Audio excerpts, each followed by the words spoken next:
Welcome, everyone, to our regular council meeting. Before we begin with the caucus, we have some items before us tonight.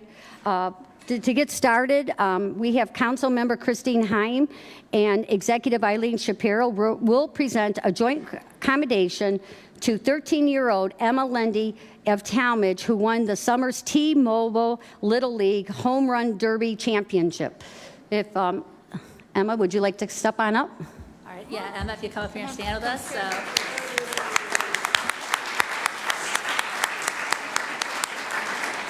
So it is a pleasure for us, for me representing Summit County Council and for Executive Shapiro, to be able to recognize Emma's achievement this summer.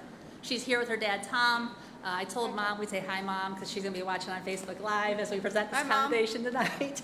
But really just such an incredible experience for Emma. She's a great kid and just had so much success so far in her life. She's going to continue to do great things, but I wanted to make sure that we recognized her for this is the national 2025 T-Mobile Home Run Derby Championship that she won here. So representing Summit County and Talmadge, Ohio.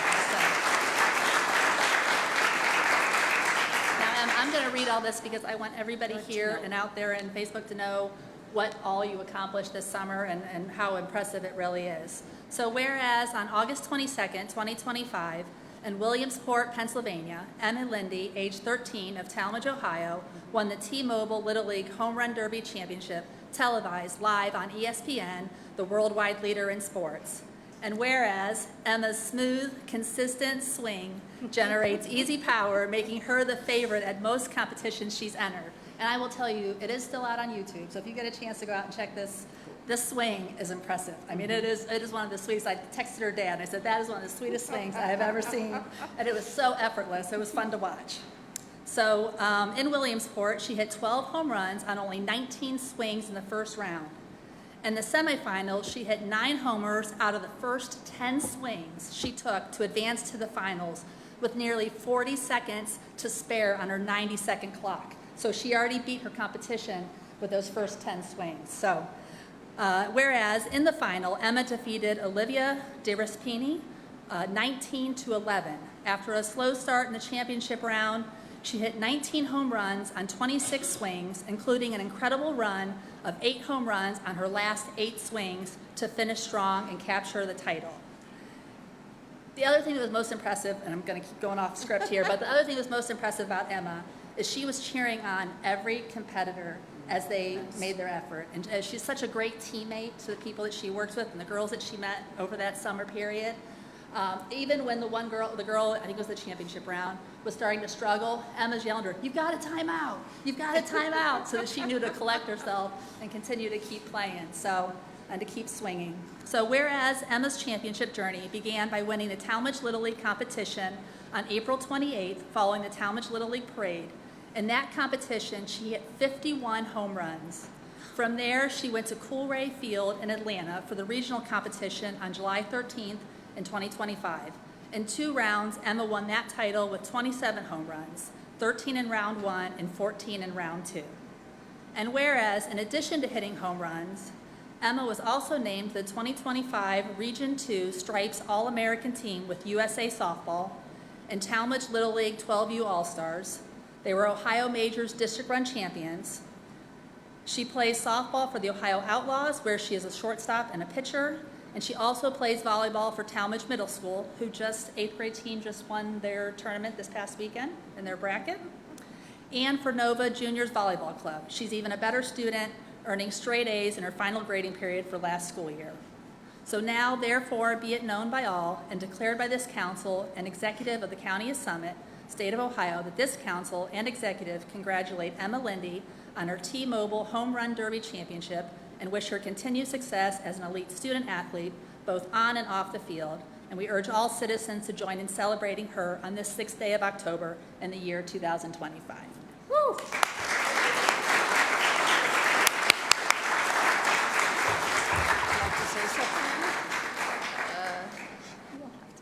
Be shy. No? Thank you. That's all I really have to say, but just thank you. I would only add, Emma, that you are the future.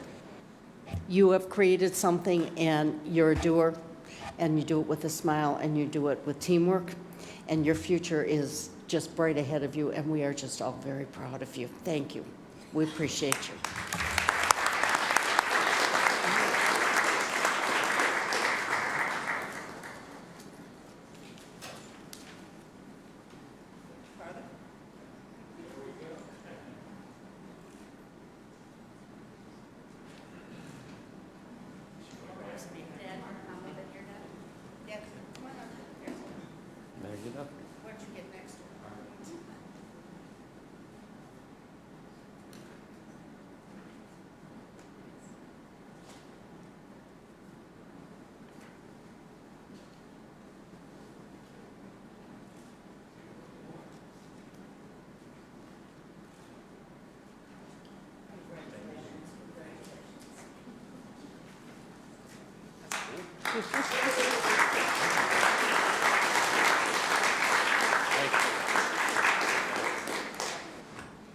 We'll give them a few minutes to leave the room.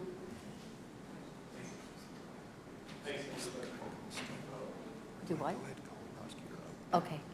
At this time, I'm going, before we go into we have a public hearing tonight regarding Coventry Township petition for construction as single county drainage improvement. But before we go into our public hearing, I am going to be calling up our prosecutor, Elia Kokovich. We are waiting for Candy Fothery, and we would like to, he would like to address the council regarding our charter amendment that we have on the ballot in November, and it's regarding issue 2. Elliot, would you please come on up? Thank you. I don't have a dog with me tonight. I'm very sorry. Yes, thank you for making some time for me to be heard today. You know, I want to thank, first of all, the executive's leadership on this issue. Her and her team have done a very good job of trying to get out in front of this, as well as this body, County Council. We would just urge anything that can be done to support issue 2. The way I kind of look at it, it's the ability of Summit County to control its own destiny. You know, far too often we are at Columbus's whims, whether it's unfunded mandates or a good idea to take a pile of money from one group of people and give it to another and play the hero. And I just strongly urge its passage, its support, and anything this body can do to ensure its passage can be done. Yes, thank you so much. Ditto. Thank you, sir. I'm going to be turning the meeting over now to Councilman Ford for our public hearing. Thank you. Good afternoon. I call this public hearing to order. The time is 4:38. The purpose of today's hearing is to consider the petition for the Hinman Ditch Drainage Improvement Project. The petition filed by Coventry Township requests that the county clean and remove obstructions, regrade, restore, reconstruct, and stabilize the drainage course and install channel improvements to mitigate future erosion, scour, and flooding. Presenting today will be Mr. Dave Kuntz from the Summit County Engineer's Office, who will provide the request and preliminary report. Before we begin, Mr. Kuntz will be sworn in by our court reporter. Also, at this time, I invite any other individuals who plan to speak, whether in support or in opposition to the petition. Please identify yourselves so that you may also be sworn in. Please stand. Thank you.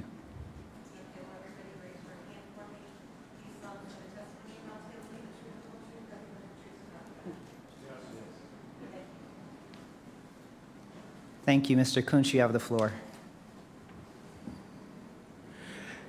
Okay, thank you. I do want to point out that tonight Chuck Harbour has prepared a presentation and will present that. And also tonight we do have here from Coventry Township, one of the trustees. So you want to identify yourself, George? Pardon? You want to identify yourself? George Beckham, Coventry Township trustee. So he's here, you know, as a petitioner, of course, rather than me. So I'll let Chuck take over tonight. Thank you, Chuck. Thank you. I'm just going to very briefly highlight, discuss the key items of the project. This is a ditch petition, similar to the other ones that you've had presented to you.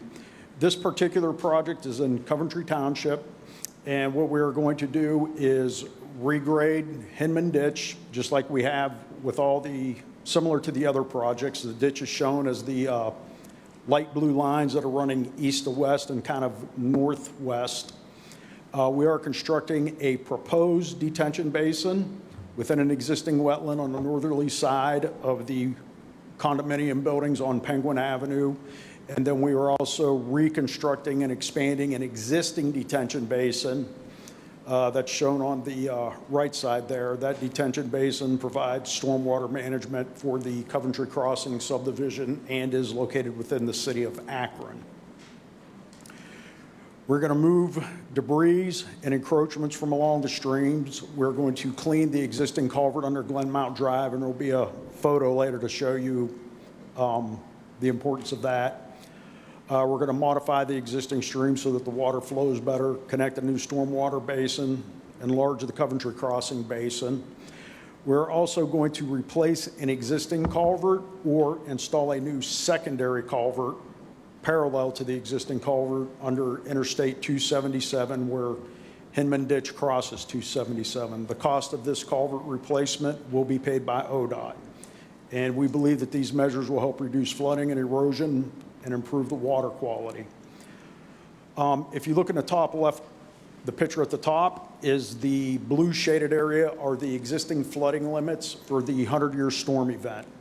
After the improvements are constructed, the flooding limits are shown on the bottom in blue, so you can see a significant reduction in flood limits.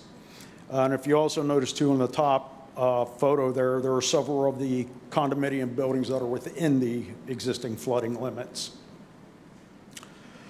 This project is broken out into three parts: the Hinman Ditch and the proposed detention basin, which is in Coventry Township.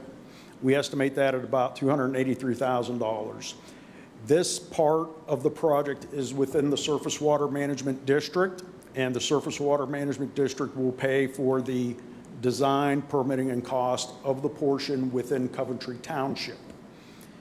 The other work, Coventry Crossing Basin, that is within the city of Akron, and that is eligible to be assessed.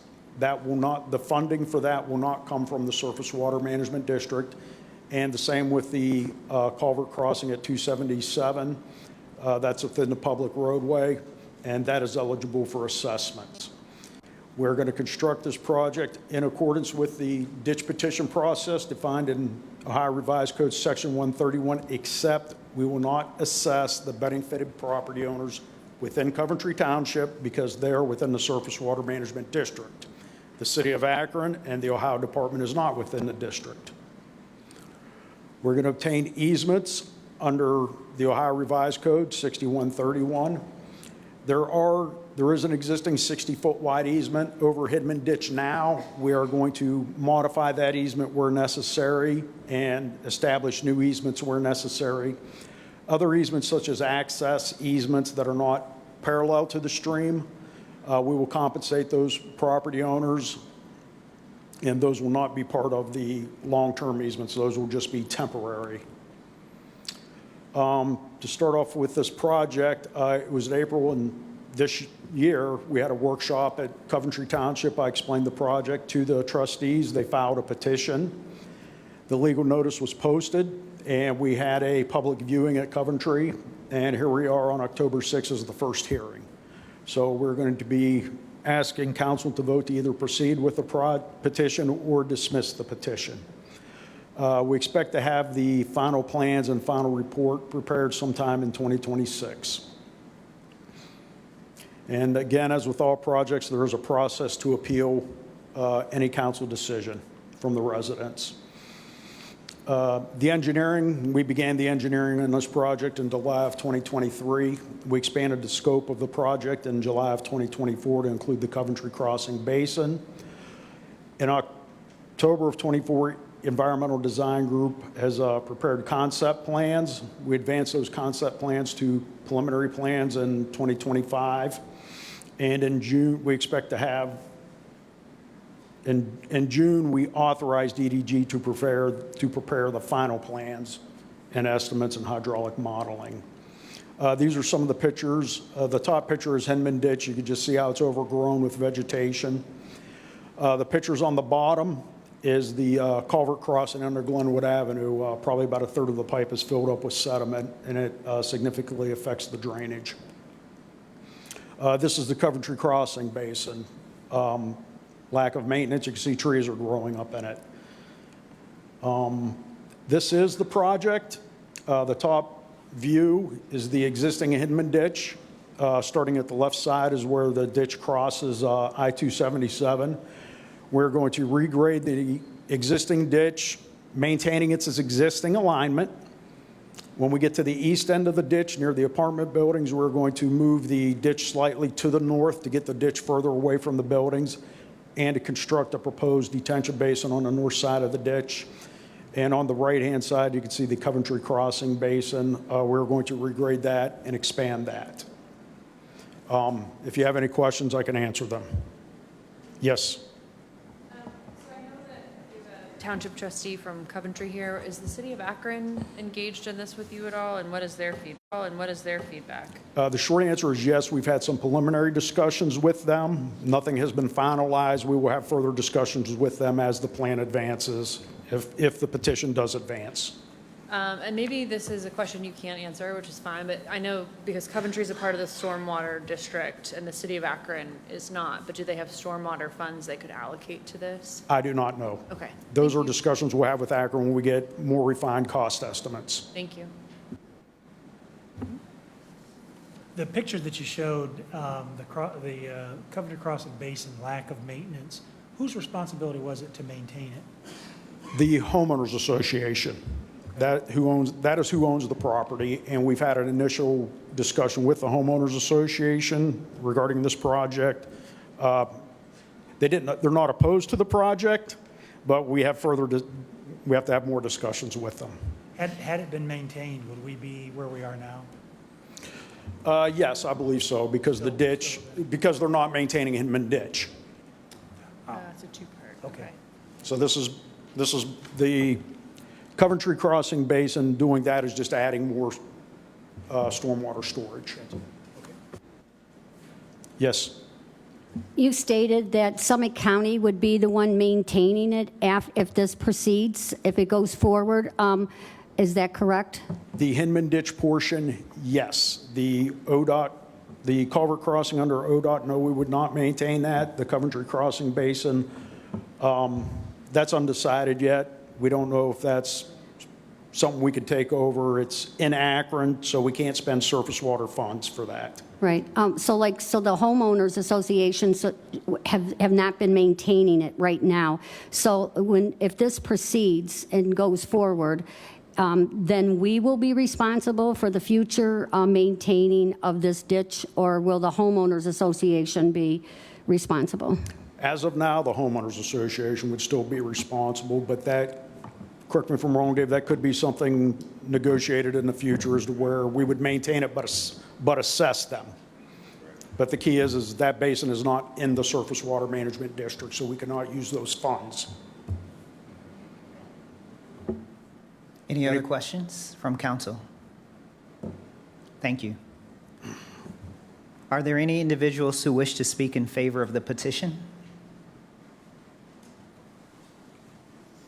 Could you state your name again, please? Thank you. Yes, my name is George Beckham. I am a Coventry Township trustee. We support the county engineer's efforts on this, and if you have any questions, I'm here to answer them. Thank you. Any questions? Thank you, sir. Thank you. Are there any other individuals who wish to speak in favor of the petition? Any other individuals who wish to speak in favor of the petition? Are there any individuals who wish to speak against the petition? Yes, sir. And could you please state your name? Yeah, sure.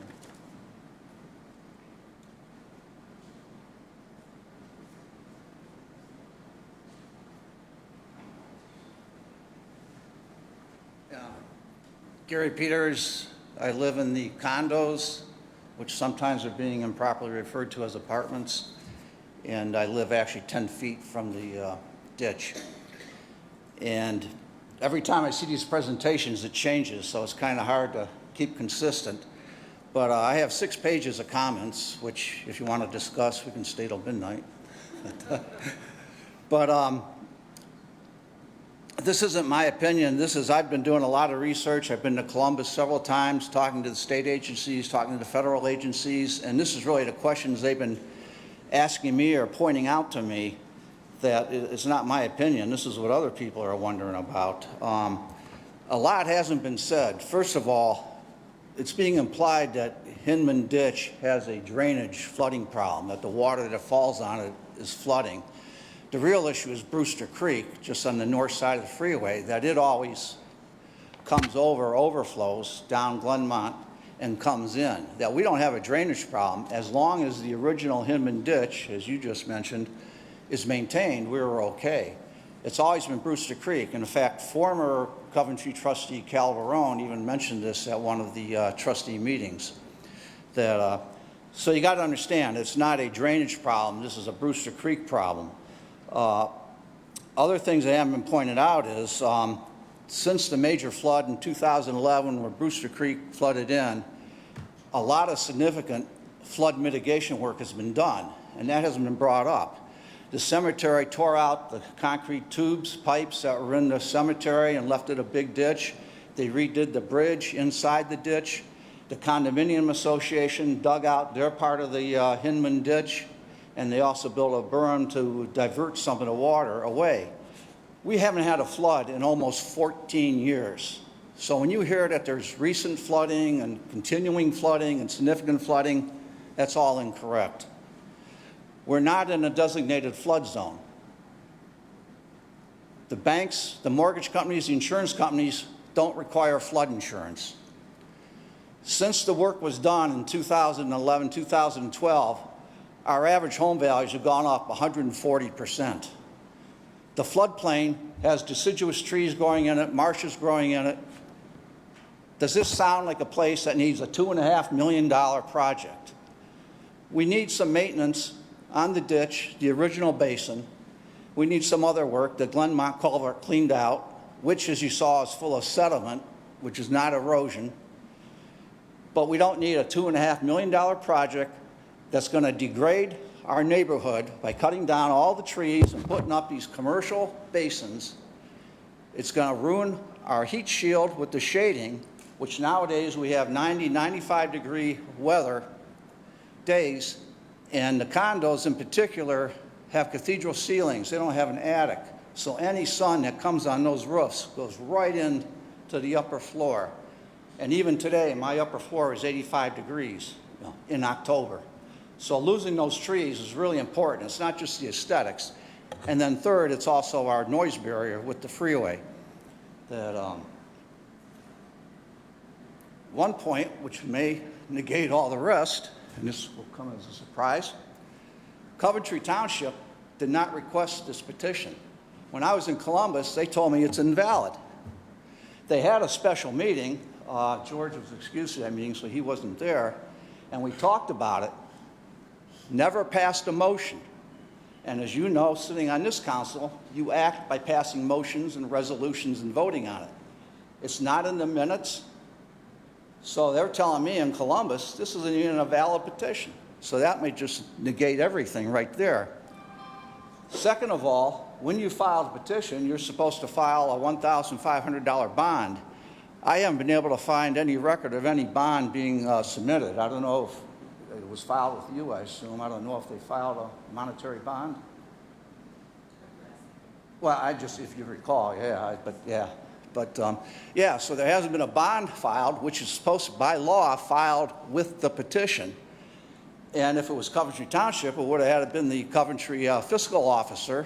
And if it wasn't voted on, that would have been an inappropriate expenditure. So right there, I'm wondering, are we wasting our time here until we do this right? Again, there's also in their petition several incorrect statements. The severe erosion, again, I've been talking to all these state agencies that follow that, and they say there's no severe erosion, it's a sedimentation problem. That's why you got to clean the ditch out. That's why you got to clean the culverts out. If there was severe erosion, the one house in Glenmont would have been declared uninhabitable, because as the county engineer's own consultant report says, this building is in the right-of-way, it's on a steep slope, and in the next storm, according to them, that could all collapse and people could die, just like those little girls died out in Texas at that girls' camp. So if you really believe there's severe erosion, that building should be declared uninhabitable immediately. But since you're not in a flood zone and you don't require flood insurance, and we haven't flooded in 14 years, how would you explain that to the owner? So, when I talked to Ohio Department of Natural Resources, they have a whole guidelines on for ditch petitions and what they approve and don't approve. And the director of Ohio Natural Resources has to sign off approving this or listing recommendations along with the Ohio Department of Transportation. And this violates almost all of their standards and their guidance here, and I have that in my exhibits. The flood basins, while they're telling you the capacities of the two basins, what they're not telling you is they're surrounded by berms. Since it's being built in a floodplain, those berms are taking up floodplain space because you're building the berms by putting down compacted soil. So you have to subtract what you're losing there from what the containment of the basin is. And again, that was pointed out to me. That's not my opinion. That was from one of the watershed engineers that I talked to. Also, they will only collect the rainwater that falls into them. These are not downstream catch basins that catch a lot of flow coming in. They're surrounded by the berm. So they're only going to catch the rain that falls into them. It's not like these are big catch basins. And they also, as you've seen in the picture, they're a small percentage of the whole watershed. And the whole watershed is only 140 acres. So a $2 million project for 140 acres. They're supposed to file according to Ohio Law 6131, they're supposed to file a financial statement on the costs and benefits. And I haven't seen any proper financial breakdown of that. So that seems to be a violation of the law. They're also supposed to put down 613109A4 requires all factors both favorable and unfavorable. And again, as I listed, they withheld a lot of material information relevant to this project. As I said, they didn't tell you that there was substantial flood mitigation work. They didn't tell you there hasn't been flooding in almost 14 years. It's not in a designated flood zone, et cetera, et cetera, et cetera. So that seems to be a violation. I have the same picture as Mr. Haber put up here a minute ago of the area, but this is from FEMA, and this says area of minimal flood hazard. So again, who's telling the truth here? You know, what are their plans based on? And if you read the Troyer report, Brewster Creek was intentionally excluded from that report. And again, down in Columbus, they're telling me you can't do floodplain maps for Hinman unless you include the Brewster Creek hydraulics, because the two are so interrelated, there's no way you can come up with just looking at Hinman. As I say, I got a few more pages, but you got my testimony. Any questions? Sir, I apologize. Could you please state your name? Gary L. Peters. Okay, thank you. That was just for the record so that the court reporter needed it. Thank you. Question, Councilman Wilhite? Yeah. Mr. Alpeters, you stated that there is not a breakdown of the cost. Have you gotten the document, preliminary report, Coventry Township issued October 2nd? There's a complete breakdown in that report of each of the projects. Here, you can take my copy. Yeah, you're welcome to have this one if you like, but it's right there. It's all broken down, right down to the last penny. So that has been done. So that needs to be known from your comments. The concern you raised about the petition and the filing, the $1,500 bond that has to be submitted with that. is that part of the process? I mean, are we supposed to have that done? And if, Waive the bond for the utilities on these priority projects, because it's coming from a township, not a private citizen. Bond is waived. okay, so we're allowed to waive that based on the fact that it's a government entity requesting it, not an individual, okay? I didn't see that in the law, and again, this isn't really from the township. They never voted on it. Well, I can't speak to that. Yeah. My only concern was, the concern was raised for me that if we had to do a bond with it and we didn't, would that jeopardize the project going forward? But if that's the case where the township can be waived, then I think that takes care of that. I'm not an attorney, so Oh, I'm yeah. not trying to give you legal advice. I'm just trying to understand the process. Yeah. And then, who did you say made the request for the petition? What? Who made the request for the petition originally? Was that the township or? Well, it's been stated that it's Coventry Township, but as I said, they never voted on it, so there was no motion. I see what you're saying. Okay. Yeah, so, And then one last question, Mr. Chairman. Sure. The $2 million that says in the one presentation, that's ODOT funding, and it says that will be assessed. Who actually is assessed for that? Is it the township? Is it individual owners? Who's assessed for that? Do we know? The project has three components to the cost. Part of it would be paid for by the Superstar Management District for property within the district. Part of it will be paid for by the owners of the property outside the district. That's Coventry Crossing, Detention Basin. And then according to code, any public roadways that are having an improvement built within that roadway, the owner of the roadway pays for that part of the project. Oh, I see, the owner of the road, okay. To ODOT and the very expensive culvert under 277. Gotcha. That'll be ODOT's cost. Great, thank you. Thank you, Mr. Chairman. You're welcome. Any other questions from council? I got three. I got the owners outside, public roadway, ODOT, and what was the other? Okay, all right. Thank you, sir. the other procedural laxity was the mailing of the legal notices.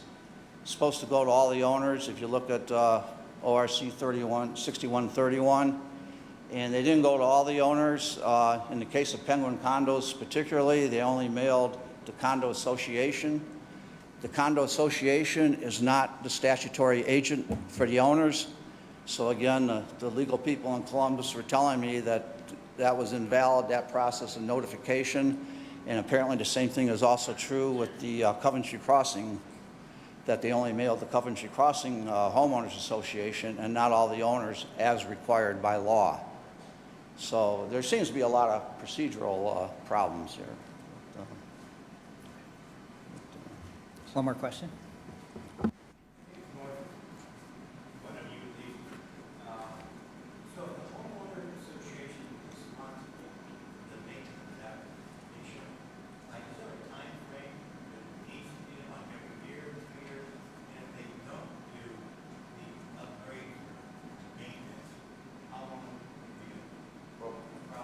We've talked to both Akron Engineering folks and the Coventry Crossing HOA president, and they don't have a clear-cut definition presented by Akron to the HOA as to what needs to be done. The developer had initial responsibility for that basin and just kind of turned it over to the HOA, is what they've told me. They weren't really given much guidance and have been advised if it's really well enough alone in that basin. I see. Some advice that they got, not from Akron, but elsewhere. So I'm just trying to understand the maintenance. I don't know what that means in terms of engineering, but they have to go in and clean something out so it doesn't get clogged again and backed up? right, you have to clean it out, you have to keep the vegetation down so that the basin can function as it's designed to function, and that hasn't been done. So if the homeowner association does not follow through on that, no one will ever know till there's a problem, right? There's no checking to see if someone does it. Akron doesn't have anything set up, no. But they could hire the engineer and be assessed for that service, correct? Well, we can work something out, but, you know, it's our plan to improve that basin and expand it. And once that's done, it would be in great shape and ready to be maintained without as much trouble as it would be. Yeah, I would just hate to see something built for that amount of money, and in 2 years it clogs up, and now we have another problem. Right, well, we'll have an easement over it, but it will have to be maintained. Okay. I could follow up. I had the same issue. I was president of the Condo Association 15 years ago with all this flood, and everyone was blaming Coventry Crossing. And I looked to sue them, and the same thing. It was all in the air, as Mr. Kuntz was pointing out. It's been 50 years that it wasn't maintained properly. That's another thing that you're not being told. 50 years went by. But the other thing is, and I'm actually the one who told Engineer Brubaker about the basin. He didn't even know about it until we were standing by the ditch. And back then, when I was looking to sue Coventry Crossing, the county engineer's office kept telling me there's not enough water in Eastern Hindman Basin, that it's not the problem. It's Brewster Creek that's the problem. But now they're reversing the whole story. So right there seems to be an inconsistency again. Yes? I don't know if it's the engineer's office or who, but could we get some follow-up on clarifying the procedural steps here and make sure that Coventry, and it could be that they don't need to have a vote. I don't know the procedural steps, but could someone follow up with us to clarify that? If we, We'll answer everything stated. great. Thank you. And you can contact the hot water's office, which they're the ones telling me it just didn't look proper. Sure. I think the one thing I would just note is we're a little unique. We're one of 2 charter counties, so our authority often is much different than the other 86 counties, and so state officials often have statements that don't align with what our legal authority is because they don't always remember that we're a charter county. Yeah. Councilman Cage? Mr. Coons, just so I have this right, the crossing has its own catch basin that was part of the design of that subdivision, right? So its surface water, rainwater is being through its individual ditches and culverts into that basin. Then that basin overflows into Hinman Ditch?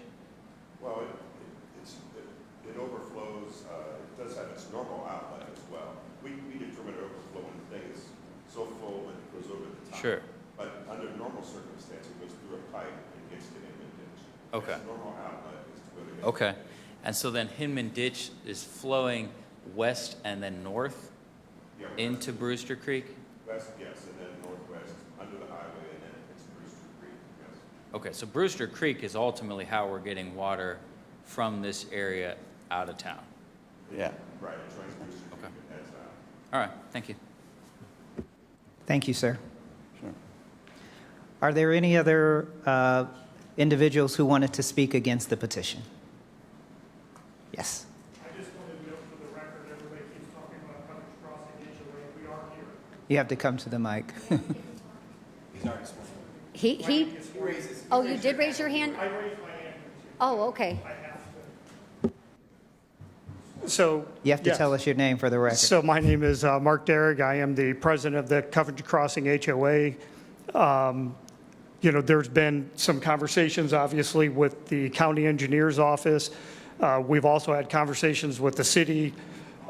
We do not know where and how our drainage is affecting any of this. Nobody's been able to show it. Both sides say one thing, another side says the other. So, our issue here is we're not opposed to helping out with, like as they stated earlier, we're not opposed to a project where they want to do stuff, but we don't want to be assessed for anything they need to do that they can't prove. I mean, they showed pictures that show trees, but this has never overflowed. Our stormwater leaves our development as it's supposed to leave.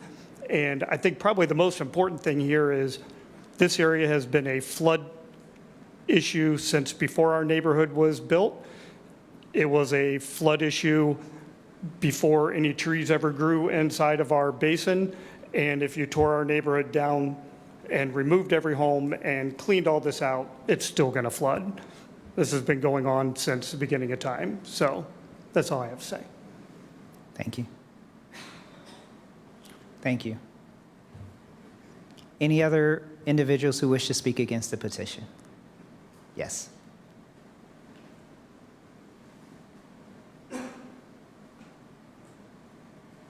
Can you please state your name? My name is Brent Praser. I am the owner of the property just west of Glenmount, so 2134, 36, 38. And I believe in the petition, this is talked about being taken down and removed, or is it remaining, the building? Can you speak up just a little for us? Sorry. Brent Praser.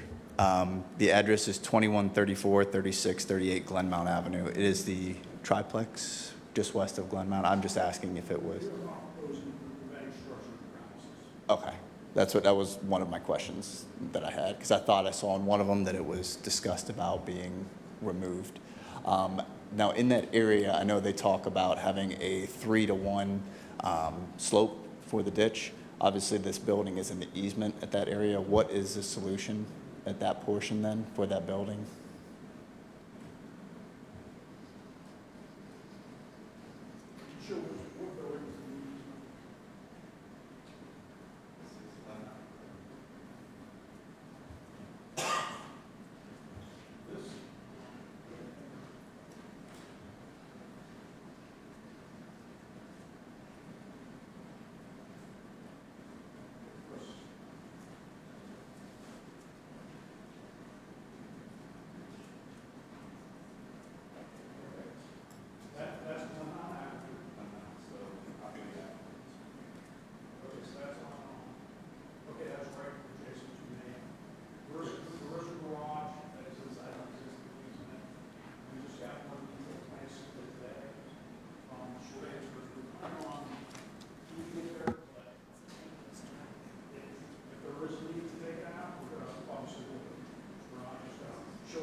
I have a question.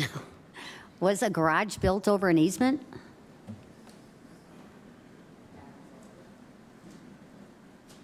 There are a couple of the structures that are inside the existing easement. One of the condominium buildings is a portion is in the existing easement, and then the garage or the house on the west side of Glenmount Avenue.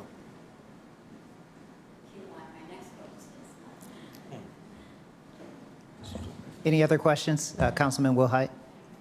Sir, have you ever had any conversations about this building and it being potentially in an easement or removed? No, not with the property owner. But again, if we were going to take the building, this is something we would have discussed before coming to council. So we think we can work, we believe we can keep the building there and still do the project. Unless I'm missing something, the part that irritates me is these details are coming out. We're at a public hearing now.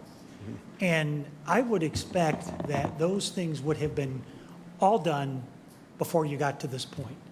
Am I wrong in assuming that? Because I don't understand how you can say to somebody, we're going to change your neighborhood on the fly. So that's how I'm interpreting it. And tell me if I'm wrong. And I'm not trying to be rude or disrespectful. Understand. But I would think that all of these things would be discussed prior to now. Because you're asking us to make a decision on something at some point, but it's a moving target going forward. I don't think that's fair to this body. I don't think it's fair to the residents. And quite frankly, I don't think it's fair to you guys, because you always do a good job on things that you do. I've seen it firsthand. But in this case, it seems like this all should have been discussed and laid out prior to us at this point. At this stage, no. This is the first hearing. And this is where we ask council to advance the petition, to grant the petition. At the second hearing is when we're going to have all these details worked out. So what we're asking you to do right now, we've given you we'll call it a concept of what we want to do. You decide if you want to, council decides if you want to advance the project to the next design stage. We advance it then, and all these details will be discussed and worked out at the second hearing. So you're correct, it's just at the second hearing, these details will get worked out. Okay, thanks for the clarification. And if I could, make the request that don't assume that an association is going to get the word out to everybody. Please contact every single resident that is impacted by this, one-on-one. I know that takes extra time, but it avoids a lot of heartache and concern on going forward. So I would make that request. If you could please make sure that every single property owner that will be touched by this contact is made with them, so that we don't have this back and forth. You never called me. You never talked to me. That's not fair. Yeah, understood. Can we do that, Monique? Notify all the property owners, not just the homeowners association, when we send out the notices? They were noticed, but I believe with Mr. Wilhite, if I'm misunderstanding him, is he would like a call from the engineer's office, from your office. Am I right, Mr. Wilhite? Letters need to go out to the residents.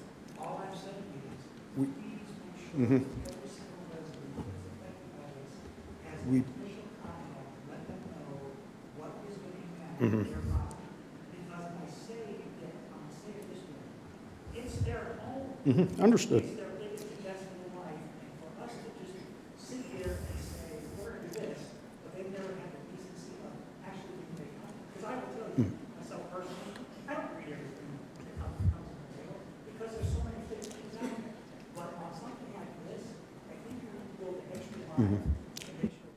Yeah. To clarify the notification, we notify the property owner that is on the auditor's information. And in this case, the property owner is the Coventry Crossing Homeowners Association and the Penguin Condominium Homeowners Association. So we notified the association. We did not notify each individual resident. I understand. So, I'm going to interrupt you. I understand that. But hear what I'm saying. That's an association. Those associations, with all due respect, Mark, to your association and anybody else's out there, they're a volunteer group. So what I'm saying is, if there's an address, 123 Coventry Crossing, somebody contact who lives at 123 directly, not through an association, because associations are liked and disliked. I know that, and I know that they don't always get that information out. All I'm saying, hear me clearly, is please make sure that every resident is contacted. I don't care if it's an association or what it is. In that association is a list of Mr. and Mrs. at this address, or Mr. at that address, or Miss at that address. Contact them. That's all I'm saying. You've made your point very clear, and I would like to add that in addition to contacting the homeowners association, we could look at all the parcels that are within the Coventry Crossing Basin and all the property owners within the Penguin condominium, and we could add them to the mailing. So it would be more than just the properties that we are working on. So I'm assuming that's something we could do, Monique. It would just mean more Right, mailings. we're going to answer that for you right now. Certainly. I'm willing to work with the engineer's office. And for the record, we did submit public notices to make them aware. Those, I believe, 8 individuals, if I'm not mistaken, which is the Exhibit A. They were notified. I believe the point that should be made is there are specific questions that often come through my office that I'm not able to answer, and I do have to redirect them to the engineer's office. So it would be very helpful to have the engineer's office accessible to answer those questions pointedly, and that's not my place. Yeah, what we will do then for the next hearing is, in addition to notifying the homeowners association, we can look up each property individually and notify each owner individually, not just the association. And I'm going to have to ask the question because it's going to bug me to death. Okay, so somebody gave a permit for an individual to build a structure, a garage, a house, with an easement, I mean, with a basin there. So I'm just kind of curious, did they get that Doesn't Summit County actually give the permits in a township? There's no short answer to that question. I guess when was the house built? Yeah, that's what my question is. The house was built in 1974, so I have no idea. I'm sorry. I know, I'm just curious, because I know it's not a city. They can't go to the building department for a city. Somebody gave them the permits to actually build a structure on top of a basin. That's just, I had to ask it, so. Yeah, you're assuming they had permits in 1974. I don't know. But now, we would not issue a permit. I mean, to clarify, it's not on top of the basin, it's next to the ditch. In the easement. Yeah, the ditch has a 60-foot wide easement. The ditch looks like it's 10-foot wide. So someone thought they were, maybe 10, 15 foot away from a ditch, but the edge of the building was actually within the easement.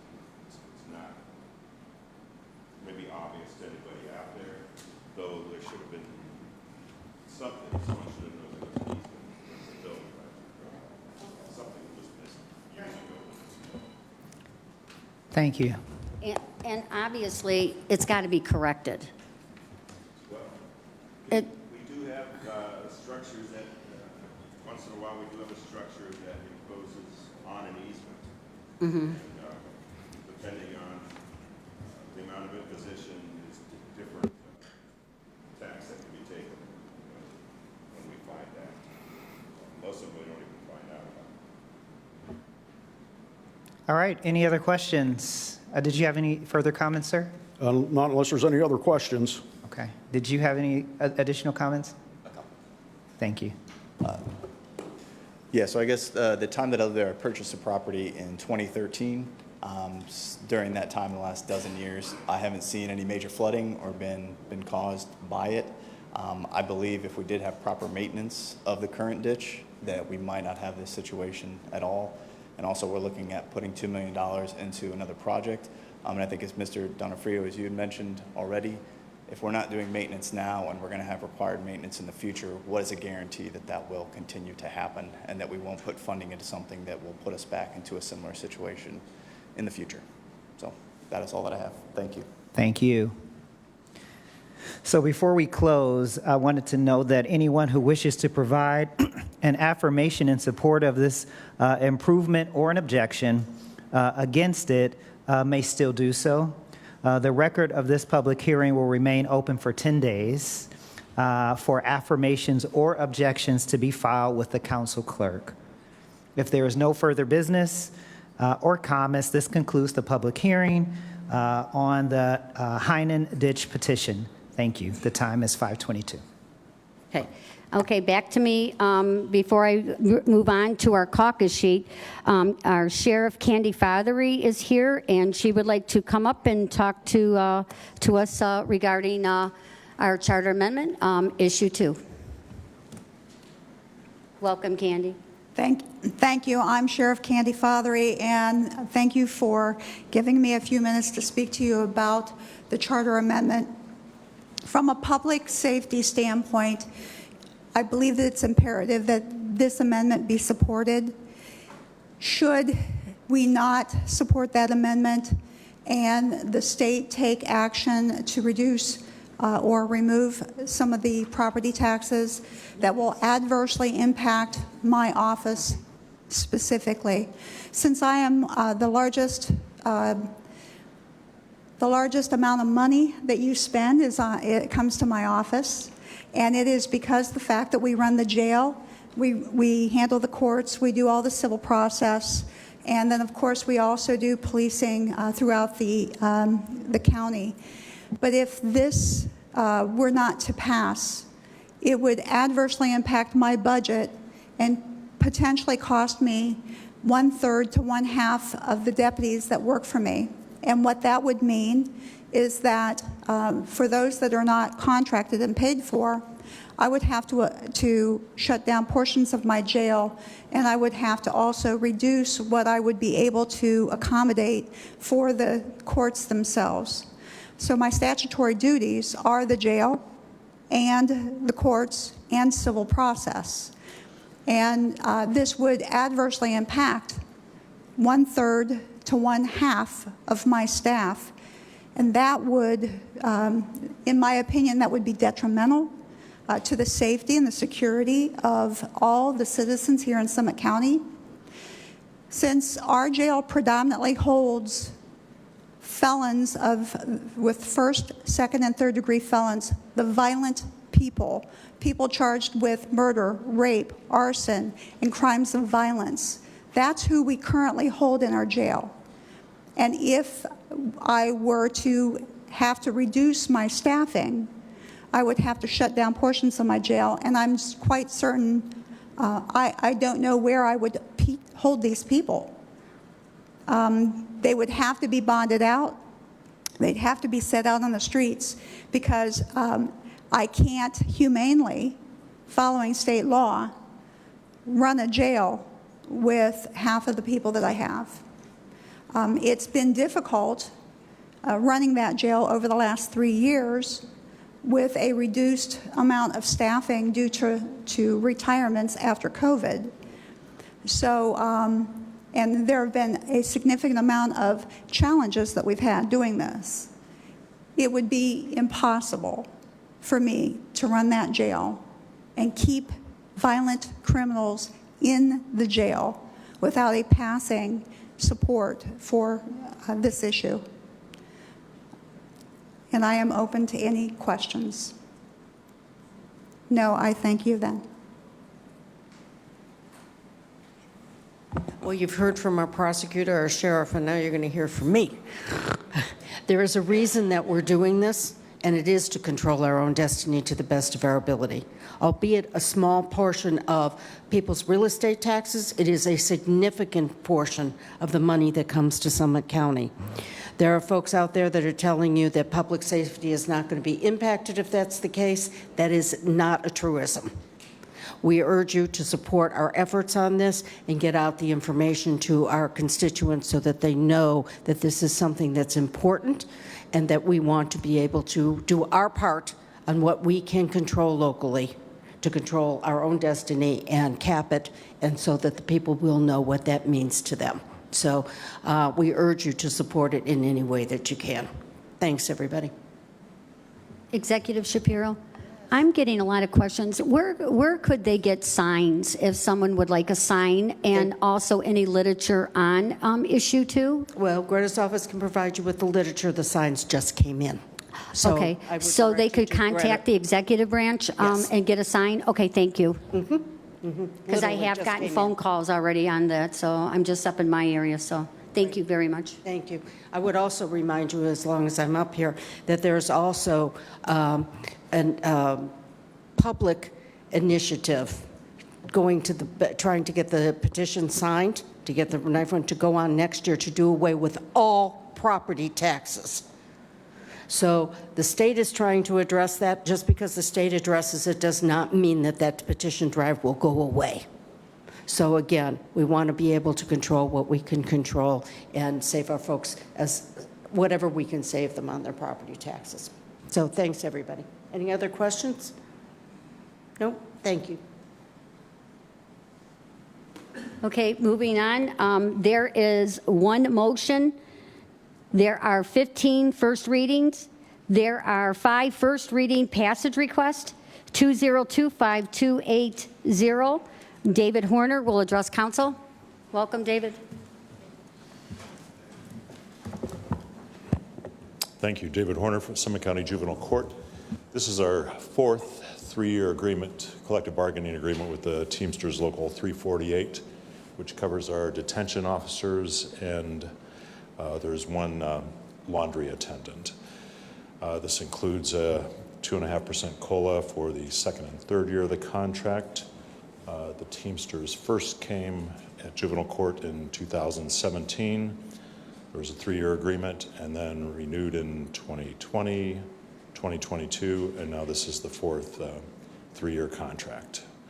As my understanding, I just got a text that the bargaining unit has tentatively, they voted on this and tentatively agreed to the new contract for the next 3 years. Thank you. Are there any questions for Mr. Horner? Joe? What employees or group of employees is this? That's the detention officers, the ones that work in the detention unit. Thank you. And there's one laundry attendant. It's covered also. Okay. Do we have any further questions? Thank you, Mr. Horner. Christine, you okay with it? Thank you. Next, we have 2025281. Joe Eckenrod is here to address council. Oh, never mind. Mr. Stanley's here. Joe's got the other ones later, so I'll take this one. So Craig Stanley, Executive Shapiro's Department of Administrative Services. We're looking for permission to advertise to modernize the front 2 elevators in the Ohio building. We had a lot of difficulties over the years, and just now's the time to do it. I'd like to coincide this with what we're doing with the rest of the Ohio building project. So, and then we'll be back for you once we get the bids back to get permission to move forward. So. Okay. It's a modernization, so most of it will be replaced except the actual car itself, which is in really good shape. But all the equipment that pulls it up and down that's failing will be replaced and repaired. Okay.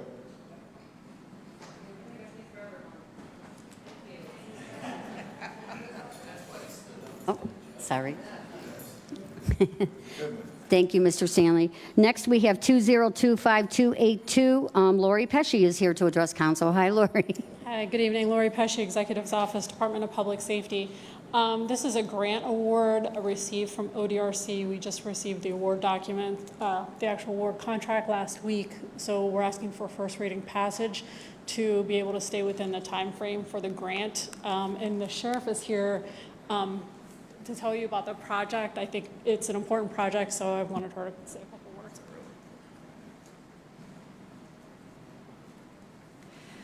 So first of all, again, thank you, Sheriff Candy Fothery. This grant normally does not get awarded to large major counties. Monies like this generally go to the small counties. So I want you to realize the significance of what this grant meant because we just don't get them. It is close to $3 million that the state is willing to give us, and this project is really designed to improve our intake area and build a new sally port or new garage attached to the jail. Currently, we have a jail that holds 791 inmates, and we have cars, county cars, police agencies that come in from all over the county and other counties to pick up and drop off inmates. Our current garage is designed as a pass-through. We have 2 lanes. That means that you can park only 4 cars in there. One pulls in all the way to the front garage, one pulls in behind it. If there's cars waiting outside of the garage to get in, they simply wait. If the second car that pulled in is done, but the first car is not, they sit there and wait till the first car is done for that car to pull out before they can pull out. This has been a significant issue with everyone for as long as I can remember. So this grant changes the way that we can build that garage, and we can actually build a 6-bay diagonal pull-in garage where we would have one garage door coming in, one going out. The officers would pull in, park their cruisers to the side, not obstructing the flow. And this would be a benefit to every law enforcement agency in the county. It would get them into our jail faster and out of our jail faster and back out on the streets. In addition, it would improve the intake area, which is way too small for the volume of people that come in and out of there on a daily basis. So it would reconfigure that intake area. And then the current garage, that is the size of a 4-bay garage, would be repurposed to make it more expedient for law enforcement to bring their detainees in, do a pre-booking. They would be assessed by medical, mental health, and given opportunities for bonds right then and there so that they could expedite the whole process. The most important thing is that this improves the workflow and work product of the deputies working inside the jail. It gets our local law enforcement in and out of our jail in a more expedient manner. And those are the most critical aspects. And the governor is giving us $2,952,750, of which they never give to large counties. So it's a very important piece. Do you have any questions? If I could piggyback to the next time you guys see our friends from CCAO, they really went to bat for us in lobbying down in Columbus. Kyle Petty in particular spent a lot of time and talked to a lot of state reps about the importance of this particular project. And it's not been lost on CCAO that the large urban counties have not gotten these grants historically. So this was the project they latched onto because of the mental health and addiction focus of the grant to really push for this for us. So it's been a lot of work behind the scenes with the sheriff's staff and Lori and her staff and Joe and Craig and CCAO in getting this. And that's not to mention there are a bunch of other grants and ancillary services from our medical providers and Summit Psychological that have been retooled to go along with this. So a lot of time, but remember to say thanks to CCAO next time you see Cheryl and her team. Mr. Schmidt? Is this on? Sheriff, this sounds like a really good project, and it makes you wonder why it wasn't designed this way when they built the jail originally. My question is, this probably goes to Phil, where is the $984,000 coming from, and was it budgeted for 2025? It's coming out of the General Capital Improvements Fund. And yes, I have to check and see if it's appropriated or not, but it's been planned on. Yes, yeah. I'm sorry? Thank you. Any other questions? Yeah, I wanted to say, so I did take a tour of the jail with Sheriff Candy Fothery, and if you have not, you would be able to see the intake where she's talking about. When you come in there, it is clustered like when they do get in there. And thank you for the tour. I think I did that, a couple years ago, and it was nice. Because you can actually see a visual of what you really need and what you don't need. Okay, thank you. Thank you. Any other questions? No? Thank you. Next, we have 2025283. Nicole Quester is here. I guess you're not. I apologize. What is your name? David Magora, Okay. Summit County Court of Common Pleas General Division. So this request is for the purchase of 200 new PCs for our court. Currently, our hardware is at the end of its life, and Windows support is now ending. So as of October 14th, Windows 10 will no longer be supported, and that's our current operating system. It's also for the upgrade of our Microsoft 365 environment for cloud backup and storage.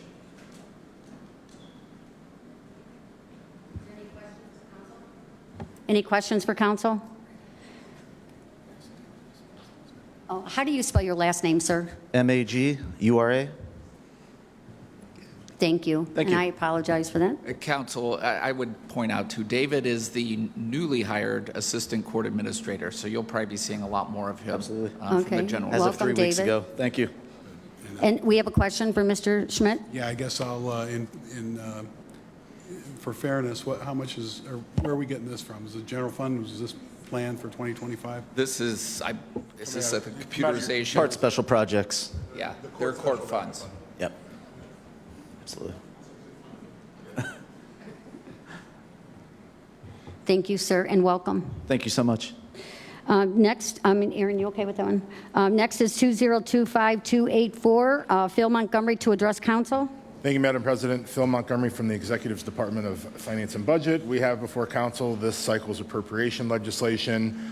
The first item on here is an annual reappropriation for the juvenile court to move the reclaim funds from the prior year grant to the new year grant, so that's the appropriation for the transfer in and out of the cash for that. The next line item is closing, adjusting appropriations to close some of the projects out from that reclaim fund.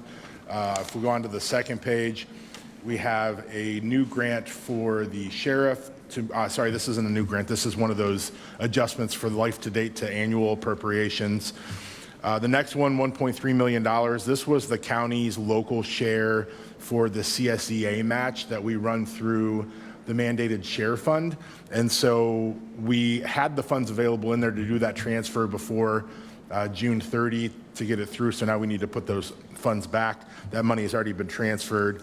The last item on this page is a $10,000 contribution. Locally, we held the Ohio Economic Development Association for a conference as a host. So this is our sponsorship of that. That cash was already available in a separate fund. On the next page, we have some grants for public safety and psychodiagnostic for the July 1 to June 30 timeframe. And then flipping over to page 4, we have some additional appropriations for the Common Pleas Court to close out the Turning Point Program grant through the end of the year. We have a new grant for the sheriff that started October 1st for $187,500. On page 5, we have 2 more additional grants for the sheriff, again, starting on 10/1 of 25. And then on the last page, we have 1 more grant for the sheriff, and then the last one is an appropriation for the Board of Elections to be able to spend some funds that were sent over from the Secretary of State. So overall increase of $4.5 million with reductions of $632,000. And with that, I'd be happy to answer any questions. Do we have any questions for Phil? No questions? Thank you, Phil. John, you okay with that one? All right. There are no late filings. We have routine legislation found on pages 5 through 9. There is 1 second reading. There are no third readings. Please rise for the Pledge of Allegiance led by Councilman John Donofrio, followed by a moment of silence.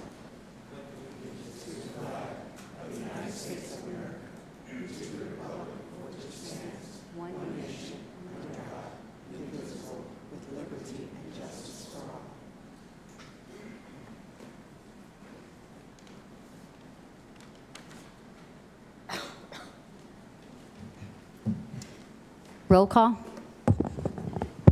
Mr. Smith. Here. Ms. Hyam. Here. Mr. Donofrio. Here. Mr. Cajun. Here. Ms. Dickinson. Here. Mr. Ford. Here. Mr. Wilhite. Ms. Darrow. Here. Mr. Lacotte. Here. Ms. McKinney. Here. Ms. Walters. Here. May I have a motion to approve September 22nd, 2025 minutes? I have a motion. All in favor? Any opposed? Motion carries. Motions for council, M41, 2025, a motion of council confirming the reappointment of Lori Pesci to the Facility Governing Board. So moved. I have a motion on M0412-025. All in favor? Aye. Any opposed? Motion carries. First readings. 2025-280, a resolution approving a collective bargaining agreement between the Court of Common Pleas Juvenile Division and Teamsters Local Number 348, affiliated with the International Brotherhood of Teamsters for the period October 1, 25 through September 30, 28 for the Court of Common Pleas Juvenile Division emergency. Madam President, I move to suspend the rules and adopt 2025-280. I have a motion to suspend the rules and adopt 2025-280. On the suspension, all in favor? Aye. Any opposed? And on the adoption, all in favor? Aye. Any opposed? Motion carries. 2025-281, a resolution authorizing the executive to advertise for bids for the Ohio Building Elevator Project located in the city of Akron in Council District 4 for an estimated total cost not to exceed $840,000 for the executive's Department of Administrative Services Physical Plants emergency. Madam President, I move to suspend the rules and adopt 2025-281. I have a motion to suspend the rules and adopt 2025-281. On the suspension, all in favor? Any opposed? And on the adoption, all in favor? Any opposed? Motion carries.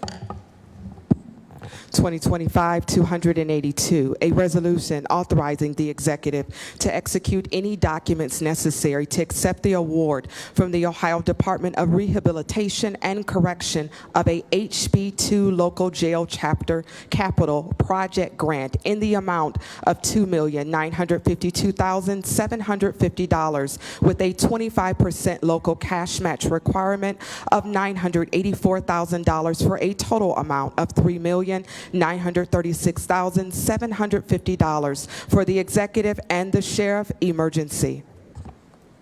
Madam President, I move to suspend the rules and adopt 2025-282. I have a motion to suspend the rules and adopt 2025-282. On the suspension, all in favor? Aye. Any opposed? And on the adoption, all in favor?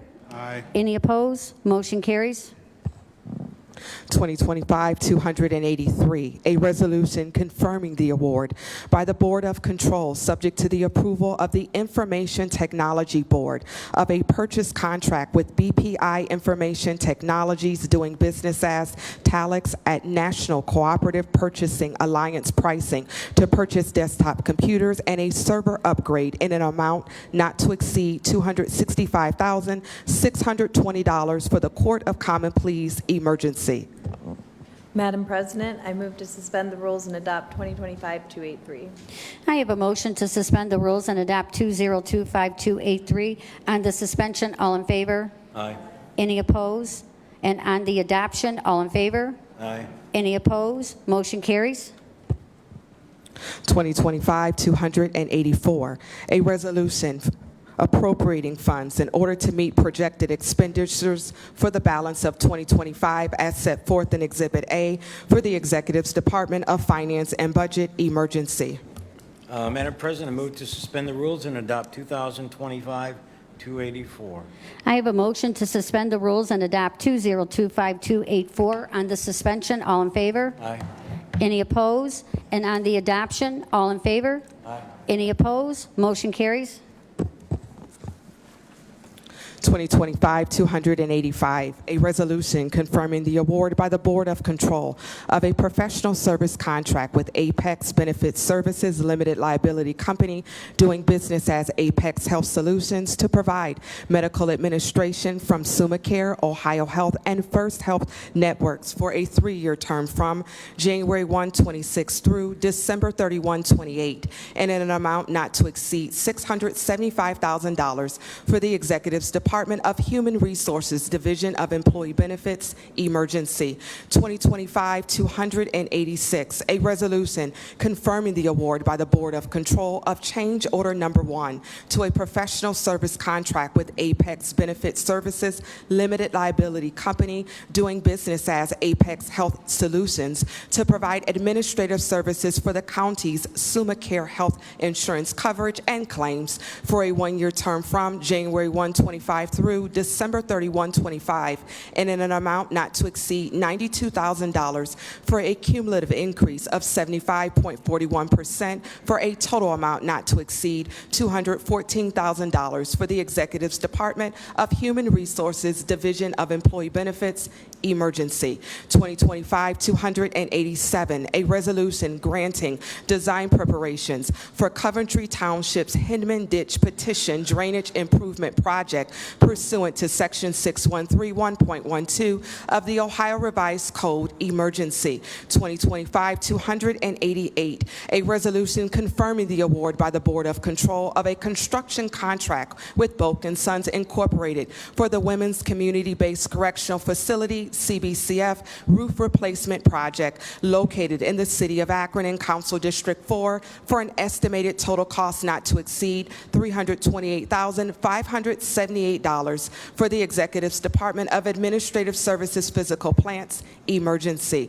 2025-289, a resolution confirming the award by the Board of Control of a professional service contract with Avid Architects Incorporated for the design phase of the jail pre-intake and Sallyport Addition project located in the city of Akron in Council District 4 and in an amount not to exceed $137,000 for the Executive's Department of Administrative Services Physical Plants, emergency. 2025-290, a resolution confirming the award by the Board of Control of a 5-year purchase contract with Exxon Enterprise Incorporated at Sourcewell pricing for the purchase of body-worn cameras, tasers, related supplies, a warranty, and software in an amount not to exceed $2,470,336.23 for the Sheriff Emergency. 2025-291, a resolution confirming the award by the Board of Control of a renewal, fourth and final, of a purchase contract with Aramark Correctional Services Limited Liability Company for food services at the jail for a 1-year term from December 1, 25 through November 30, 26, and a total amount not to exceed $980,000 for the executive and the sheriff emergency. 2025-292, a resolution confirming the award by the Board of Control of a professional service contract with the Drella Project Incorporated, doing business as the Redesign Group under the National Cooperative Purchasing Alliance for Storage as a Service for a 3-year term and in an amount not to exceed $208,251 for the Office of Information Technology Emergency. 2025-293, a resolution confirming the award by the Board of Control of a professional service contract with the Amazing Cloud Limited Liability Company as a best practical source for disaster recovery as a service for a 19-month term from January 1, 26 through July 31, 27, for a total amount not to exceed $130,625 for the Office of Information Technology Emergency. 2025-294, a resolution confirming the award by the Board of Control of a professional service contract with Teletronic Services Incorporated, TTX, as a best practical source for hardware replacement services in an amount not to exceed $105,186.33 for the Office of Information Technology Emergency. Madam President, I move to suspend the rules and adopt the routine agenda found on pages 5 through 9. I have a motion to suspend and adopt the routine legislation found on pages 5 through 9. On the suspension, all in favor? Aye. Any opposed? And on the adoption, all in favor? Any opposed? Motion carries. Second readings, 2025-262, a resolution confirming awards by the Board of Control of contracts for the county's health insurance programs as set forth in Exhibit A for the Executive's Department of Human Resources Division of Employee Benefits Emergency. Madam President, I move to suspend the rules and adopt 2025-262. I have a motion to suspend the rules and adopt 2025-262. On the suspension, all in favor? Any opposed? And on the adoption, all in favor? Any opposed? Motion carries. And with that, we are adjourned, but we, for other business, we are going to have an